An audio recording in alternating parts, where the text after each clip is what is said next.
Alcara Water Solution for hot water problems. Contact 9399906356. నమస్కారం madam.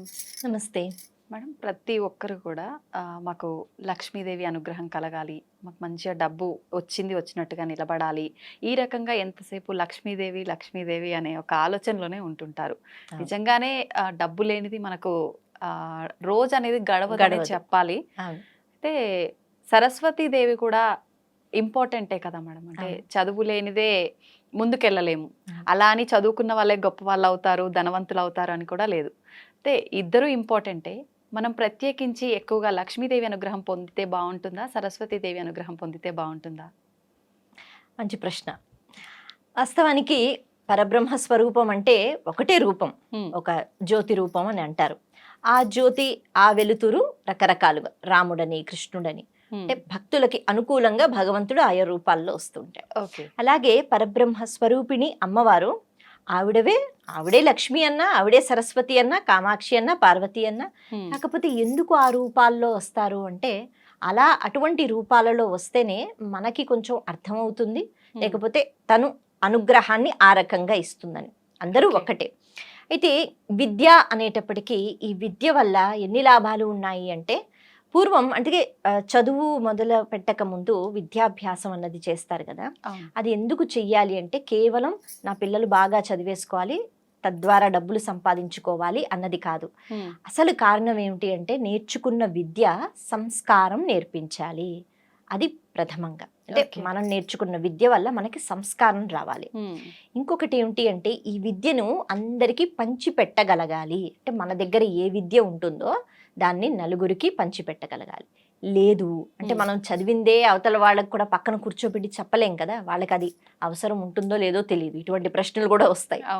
అంటే దీని అర్థం, విద్య వల్ల నువ్వు ఏదైతే నేర్చుకున్నావో దాన్నైనా పంచిపెట్టు. ఒక 10 రూపాయలు ఉంటే 7 రూపాయలు మీకు ఇచ్చిస్తే 3 నా దగ్గర ఉంటుంది. విద్య అలా కాదు. నా దగ్గర ఉన్న విద్య మీకు మొత్తం ఇచ్చేసిన మీ దగ్గర విద్య ఉంటుంది, నా దగ్గర విద్య ఉంటుంది. అవును, మీరు ఇంకొక 10 మందికి చెప్పినా వాళ్ళ దగ్గర విద్య ఉంటుంది, మీ దగ్గర ఉంటుంది, మళ్ళీ నా దగ్గర కూడా ఉంటుంది. అందుకని విద్య అన్నది చాలా అవసరం. అయితే విద్యాలక్ష్మి లేకపోతే సరస్వతి అనుగ్రహం ఉంటే, లక్ష్మీదేవి అనుగ్రహం ఉన్నా దాన్ని మనము సక్రమంగా ఉపయోగించుకోవచ్చు. ఎందుకు అంటే, విద్య వల్ల జ్ఞానం వస్తుంది, బుద్ధి ప్రచోదనం వస్తుంది. బుద్ధి ఉందా లేదా అన్నది డబ్బుతో సంపాదనతో సంబంధం లేదు. కొంతమందికి కోట్లు ఉంటాయి, బుద్ధి లేకపోవచ్చు, సత్ప్రవర్తన లేకపోవచ్చు. ఆ 1 కోటి రూపాయలని ఏం చేసుకోవాలో తెలియకపోవచ్చు, దాన్ని సద్వినియోగం చేసుకోకపోవచ్చు. దాన్ని దుర్వినియోగం చేసుకుంటే మళ్ళీ పాపాలన్నీ లెక్కలోకి వస్తాయి. మనం లెక్క పెట్టాం, లెక్క పెట్టడానికి వేరే వాళ్ళు ఉన్నారు కదా, వాళ్ళందరూ లెక్కలు వేసేస్తారు. తీరా చూసి ఇంత డబ్బు ఇచ్చి అనుభవించరా అంటే లక్ష్మీదేవి, దాంతో పాపాలు చేసుకుంటాం, అంతే కదా. కాబట్టి మన దగ్గర ఒకవేళ ఈ సంపద ఉంటే, అంటే మనం లక్ష్మి అంటే కేవలం డబ్బు రూపం కాదు, ఆవిడ మనకి ఉన్న లక్షణ శక్తి. ఏం లక్షణాలు ఉన్నాయి? నేను చక్కగా చూడగలుగుతున్నాను, నేను మాట్లాడగలుగుతున్నాను, నేను వినగలుగుతున్నాను, ఇవన్నీ లక్షణాలే. నా ప్రవర్తన, నా మనుగడ, నేను ఉదయం లేచిన దగ్గర నుంచి పడుకునేంత వరకు పనులు చేసే శక్తి, ఇవన్నీ నాలో ఉన్న లక్షణాలు. ఇవన్నీ లక్ష్మీదేవి. ఎక్కువగా మనం లక్ష్మి అంటే డబ్బు చూస్తుంటాం అని. ఆ డబ్బైనా అమ్మ మనకిచ్చిన తర్వాత దాన్ని ఎలా ఉపయోగిస్తున్నాం? అసలు డబ్బు అన్నది ధార్మికంగా వస్తుందా లేదా? ఇది ఇప్పుడు కలియుగంలో చాలా తక్కువ. అందరినీ మనం అలా నిందించలేము, కానీ పరిస్థితి ఇలా ఉన్నప్పుడు నేనెందుకు ధర్మబద్ధంగా సంపాదించాలి? అందుకే మన సనాతన ధర్మం ధర్మ అర్థ కామ మోక్ష, అక్కడ ఒక వరుస పెట్టారు. ఈ ధర్మము చివరికి ఉన్న మోక్షము, ఈ రెండు చాలా కష్టం. మధ్యలో ఉన్న కామము అలాగే అర్థము అంటే డబ్బు, ఈ రెండు చాలా తేలిక. మన మనసులో కోరికలు పుట్టకూడదని లేదుగా, ఎవరు మనకు వచ్చి నేర్పించరు, కోరికలు పుడుతూనే ఉంటాయి. అర్థము, డబ్బు ఏదో ఒక రకంగా సంపాదించుకోవచ్చు.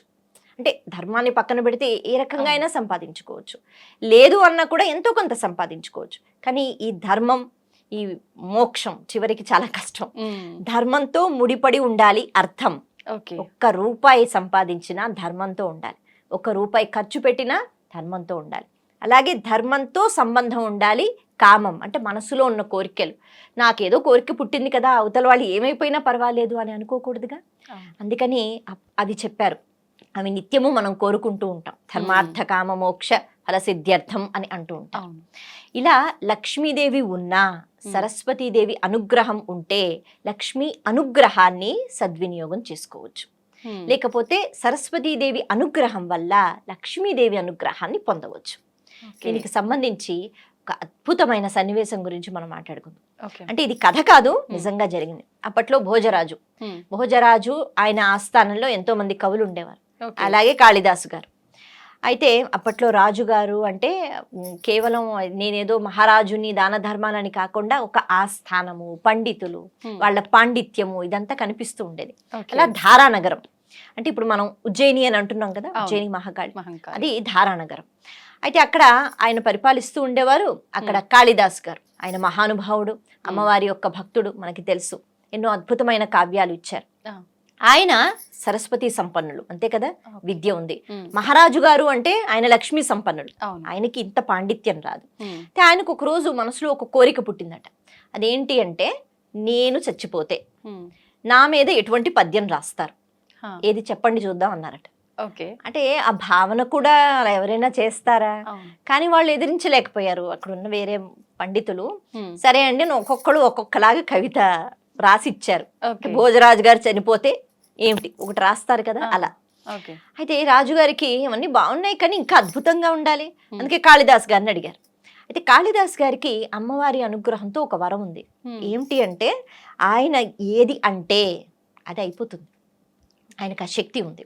అలాగే అవతల వాళ్ళలో ఏముంది మనసులో అవన్నీ కూడా ఆయన గ్రహించగలుగుతారు. ఇవన్నీ కూడా ఆ కాళికాదేవి ఆయనకి ఇచ్చేసిన వరాలన్నమాట. కానీ దాన్ని ఎప్పుడు ఆయన దుర్వినియోగం చేసుకోలేదు, ఆయన ఎప్పుడు సద్వినియోగమే చేసుకున్నారు. అయితే ఇప్పుడు కాళిదాసుని అడిగితే, కాళిదాసు భోజరాజు గారు మిత్రుల్లా ఉంటూ ఉండేవారు. అంటే ఒక రాజు ఆ స్థానంలో ఒక పండితుడు, కవి అని కాదు, మిత్రులుగా ఉంటూ ఉండేవారు. కాళిదాస్ గారు అన్నారు, అసలు నేను కవిత రాయాలంటే, ఇప్పుడు మీరు వర్షం గురించి రాయి అంటే నేను ఊహించాలి, వర్షం పడుతోంది, చాలా చల్లగా ఉంది, ఆనందంగా చినుకులు వచ్చి నా మీద పడ్డ, ఈ భావన ఉండాలి కదా, అప్పుడే కవిత చాలా అందంగా ఉంటుంది.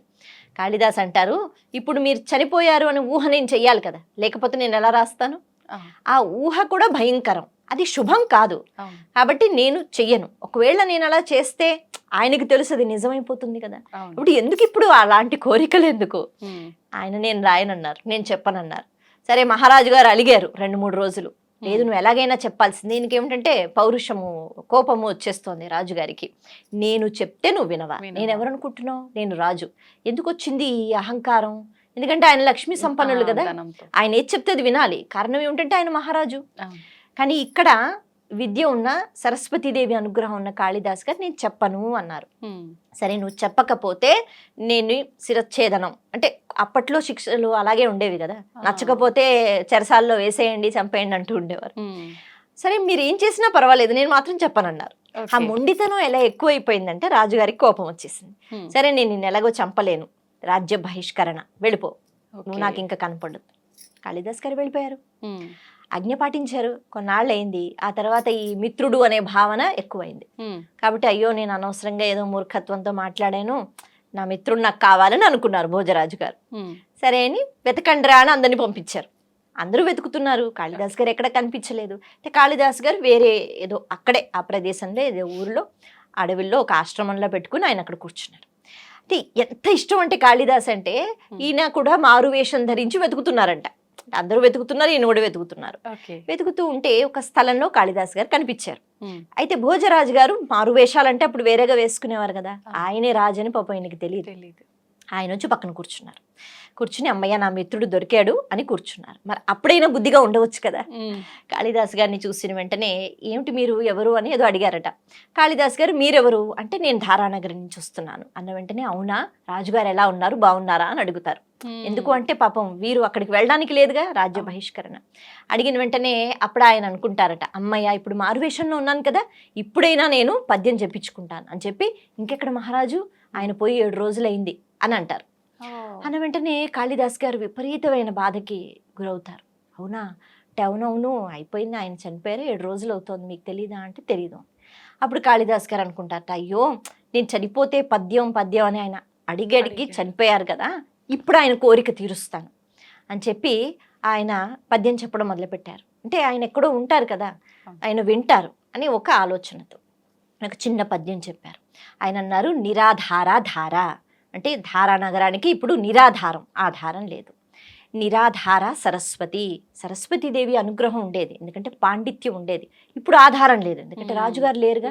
మళ్ళీ అంత ఆదరించిన వాళ్ళు ఎవరు ఉంటారు? పండితా ఖండితాశ్చైవ అన్నారు, అంటే పండితులు ఇక లేరు, అయిపోయింది. ఖండనం అంటే అంత అయిపోయింది, ఇంకా అంతమంది పండితులు మళ్ళీ ఉండరు. భోజరాజ దివంగత అంటూ బాధపడుతున్నారు. అయిపోయింది, భోజరాజు గారు పోయారు. అన్న వెంటనే ఎదురుగా ఉన్న భోజరాజు గారిగా ఆయన మరణించారు.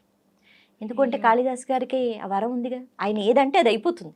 ఏది జరగకూడదని అనుకున్నారో ఇప్పుడు అదే జరిగిందిగా, భోజరాజు గారు చనిపోయారు.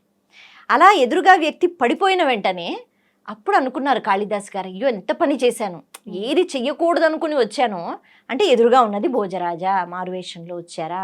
చాలా బాధపడిపోతారు.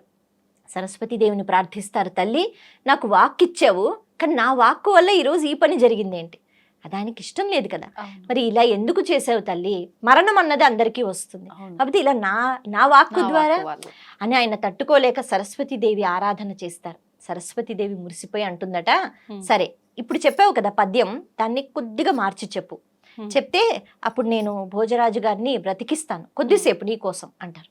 అంటే ఆయన నిరాధార ధార అన్నారు కదా, ఇప్పుడు సదాధార ధార అన్నారు వెంటనే. అంటే ఎప్పుడు ధారా నగరానికి చక్కగా అది ఎప్పుడు అందంగా ఉంటుంది.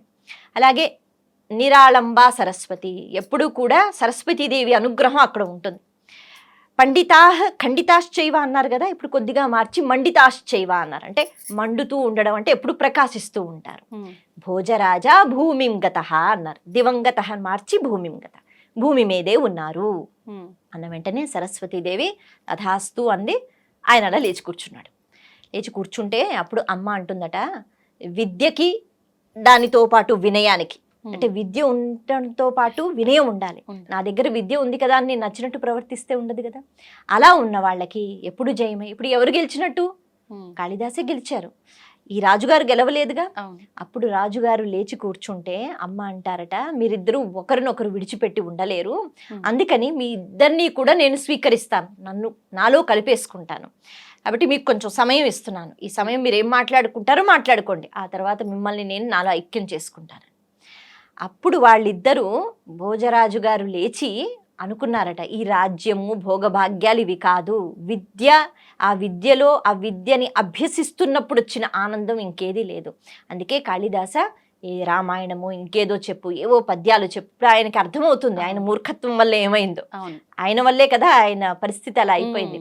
కాబట్టి ఇప్పుడు దీన్ని విడిచిపెట్టి కొన్ని పద్యాలు అవి చెప్పు, చక్కగా వింటూ తరించిపోదాం అంటే కాళిదాసు గారు రామాయణానికి సంబంధించి కొన్ని శ్లోకాలు పద్యాలు చెప్తూ ఉంటే ఆఖరి సమయాన్న వాళ్ళు అలా సద్వినియోగం చేసుకుంటూ అమ్మవారిలో కలిసిపోయారు.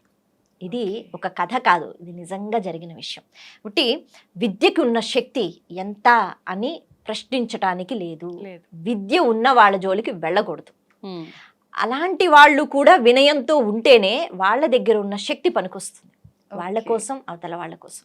విద్యాశక్తి సరస్వతీదేవి యొక్క శక్తి వల్ల లక్ష్మీ అనుగ్రహం ఉన్నా దాన్ని ఎలా సద్వినియోగం చేసుకోవాలి అన్నది అర్థమవుతుంది. ఇంపార్టెంట్ కూడా అంతే కదమ్మా. అంతే. థ్యాంక్ యూ అమ్మా, థ్యాంక్ యూ వెరీ మచ్.